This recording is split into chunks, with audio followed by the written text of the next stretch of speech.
جناب اسپیکر، جب پیٹرول مہنگا ہوتا ہے تو صرف گاڑی چلانے کا خرچہ زیادہ نہیں ہوتا، آپ کی دال، سبزی، بجلی، ٹرانسپورٹ سب کچھ اس سے مہنگا ہوتا ہے۔ جناب اسپیکر، ہمیں حکومت کی اس پالیسی کا سمجھ اس لیے نہیں آ رہا، جب آپ کے پاس 28 دن کے ریزروز ہوتے ہیں تو کیسے پہلے دن ہی پیٹرول کے پرائسز بڑھ جاتے ہیں؟ وہ آپ کے ریزروز کہاں گئے؟ جناب اسپیکر، جب پیٹرول کے پرائسز بڑھے، جو اربوں لیٹر پیٹرول پمپس پہ پڑے ہوئے تھے ان کے پرائسز تو اچانک سے بڑھ گئے۔ اس کا فائدہ تو نہ ریاست کو ہوا نہ حکومت کو ہوا، اس کا فائدہ تو چند لوگوں کو ہوا۔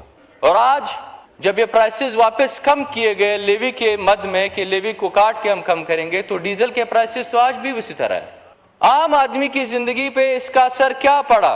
آپ کا سارا ہیوی ٹرانسپورٹ، آپ کا سب کچھ وہ ڈیزل کے اوپر ہے، آپ کی معیشت ڈیزل کے اوپر ہے، آپ کی بجلی ڈیزل کے اوپر ہے، اور جب تک آپ یہ کم نہیں کریں گے تو اس کے اثرات لوگوں کی زندگی پہ نہیں پڑیں گے۔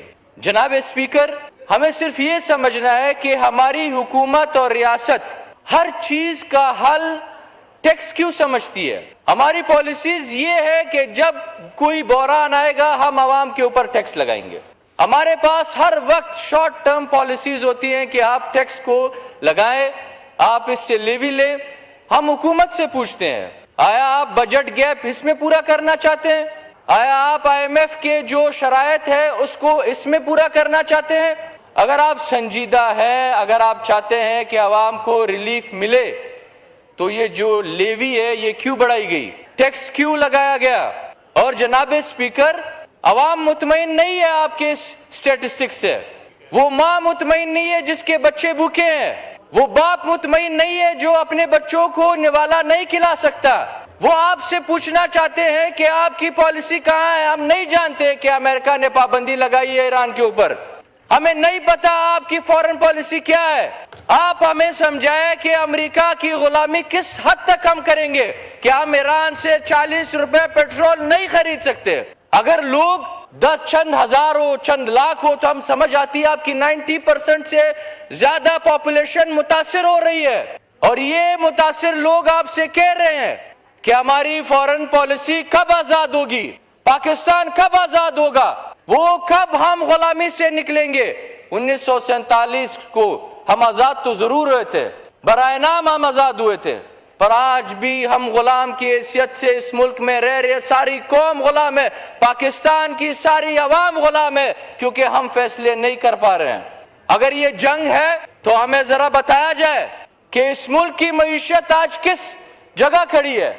ہم ایک دن بھی اس بوجھ کو برداشت نہیں کر پائے۔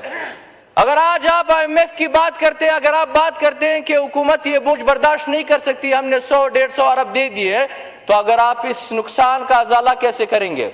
آپ کی جو معیشت کو نقصان پہنچا ہے، آپ کی کاروبار کو جو نقصان پہنچا ہے، جو سمال انڈسٹریز، چھوٹے کاروباری ہیں ان کو جو نقصان پہنچا ہے، جناب اسپیکر، سالوں سال اس شوق کا اثر آپ کے اوپر رہے گا، آپ کی معیشت کے اوپر رہے گا۔ ہم تو شارٹ ٹرم میں یہ کہہ سکتے ہیں کہ ہماری جیب سے، سرکار کی جیب سے، حکومت کی جیب سے اتنے پیسے نکل گئے ہیں، جو اثرات اس کے بعد آپ کی معیشت پہ پڑے گا اس کے حوالے سے ہمارے جو سرکار کے جو لوگ ہیں، حکومت کے جو لوگ ہیں، انہوں نے ہمیں بریف نہیں کیا۔ اور دوسری بات یہ ہے جناب اسپیکر، ہمارا صوبہ بلوچستان اور شمالی اضلاع، پہلے ہمارے اوپر یہ پیٹرول کا جو ایک مہنگائی کا جو ایک بحران ہمارے اوپر تھا، اسی کے ساتھ ساتھ جناب اسپیکر کچھ دنوں سے جو بارش اور ژالہ باری ہو رہی ہے، وہاں اربوں نہیں کھربوں روپے کے نقصانات ہوئے ہیں ذمہ داروں کے۔ ہم حکومت سے یہ درخواست کرنا چاہتے ہیں، جیسے کہ آپ کا جوب ہے، قلعہ سیف اللہ ہے، لورلائی ہے، دکی ہے، میختر اور اس طرح کی آپ کی مسخیل کی جو ڈسٹرکٹ ہے، ژالہ باری نے تباہی مچا دی ہے۔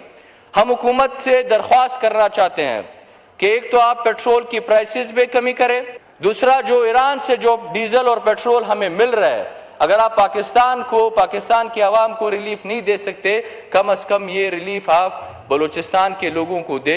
اور ہم حکومت سے درخواست کرتے ہیں کہ ان نقصانات کا آپ ایک تخمینہ لگائے، آپ ایک سروے کرائے اور اس کی جو بھرپائی ہے وہ کر دیں۔